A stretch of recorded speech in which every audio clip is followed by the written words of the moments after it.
छैन केटी छ कि छैन अझैसम्म भन्नुस् ये समझ नहीं है।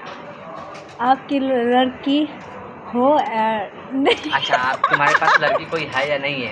हाँ नहीं है। नहीं है और पूछो। अनि तपाईको घरमा को हुनुहुन्छ? अच्छा हमारे घर में मम्मी है, पापा है, भाभी है हाँ और ठीक हो। अनि और कतिसम्म पढेको छ? अभी कितने क्लास में पढ़ रहा हूँ? कतिसम्म पढाइ भएको छ? कितने तक पढ़े हो? हाँ ऐसे बोलो मैंने। हाँ अभी मेरा इंटर में नाम है। हाँ ठीक। नेपालीमा भन्नु? नेपाली नहीं आता ना। सिखा दो, इसको सिखा दो, ये बोलेगा। कतिसम्म पढेको? हमारा समझ से बाहर है। बोलो कति समय पढ़े हो? हैं? कति समय पढ़े हो?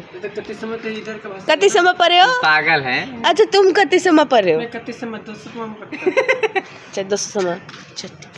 अनि तपाईले अझैसम्म एउटा केटी पनि पटाएको छैन? हाँ?